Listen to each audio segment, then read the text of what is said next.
အားလုံးပဲမင်္ဂလာပါအင်းမြင့် education မှာယနေ့သင်ကြားမယ့်သင်ကြားရေး lesson ကတော့ G9 သင်ယူအခန်း 1 ရဲ့ lesson 31 ပဲဖြစ်ပါတယ်ဆရာတို့ပုဒ်စာနံပါတ် 5 ကိုဆက်လက်လေ့လာလိုက်ရအောင်ပါပုဒ်စာနံပါတ် 5 မှာ root 5 နဲ့ root 13 ကြားရှိ irrational gain တစ်ခုကိုဖော်ပြပါလို့ပြောထားပါတယ်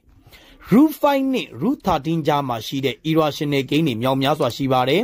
root 6 root 7 root 8 နောက်ထပ်အများကြီးရှိပါသေးတယ် root 9 ကတော့ rational gain ပဲဖြစ်ပါတယ်ကြိုက်တဲ့ gain တစ်ခုကိုထည့်ပေးလို့ရပါတယ်ထို့ကြောင့် root 5 နဲ့ root 30 ကြားရှိ irrational gain တစ်ခုကိုပြောပါဆိုရင် root 7 လို့ဆရာထည့်ပေးလိုက်ပါပြီပုဒ်စာနံပါတ် 6 မြောက်လက်သည် rational gain တစ်ခုကိုရစေသောမတူညီသည့် irrational gain နှစ်ခုကိုရှာပါလို့ပြောထားပါတယ်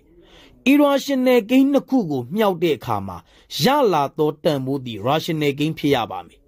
ထို irrational gain နှစ်ခုသည်တူညီလို့မရပါဘူးတနည်းအားဖြင့်ပြောမယ်ဆိုရင် root 2 သည် irrational gain မှာ root 2 ကလည်း irrational gain မှာမြောက်လိုက်ရင်ရရှိလာသောတန်ဖိုးသည်2ပဲဖြစ်ပါတယ် irrational gain နှစ်ခုကိုမြောက်လို့ရရှိလာသော gain သည် rational gain တော့ဖြစ်ပါတယ်သို့ပေသောညာလေ irrational gain နှစ်ခုသည်တူညီမှုရှိနေပါတယ်ဆရာတို့တူညီလို့မရပါဘူးထို့ကြောင့် irrational gain နှစ်ခုကိုမြောက်တဲ့အခါမှာ rational gain ရချင်တာပဲဖြစ်ပါတယ်မတူညီသည့် irrational gain ဖြစ်ရပါမယ်ထို့ကြောင့် root 2 into root 8 ပဲဖြစ်ပါတယ်နှစ်ရှိလီ16ပါ16မှာရရှိလာသောတန်ဖိုးသည်4ပါ irrational gain နှစ်ခုကိုမြောက်လို့ရရှိလာသော gain သည် rational gain လည်းဖြစ်ပါတယ်တူညီမှုလည်းမရှိပါဘူးထို့ကြောင့်မြောက်လက်သည် rational gain တစ်ခုကိုရစေသောမတူညီသည့် irrational gain နှစ်ခုကိုပြောပါဆိုရင် root 2,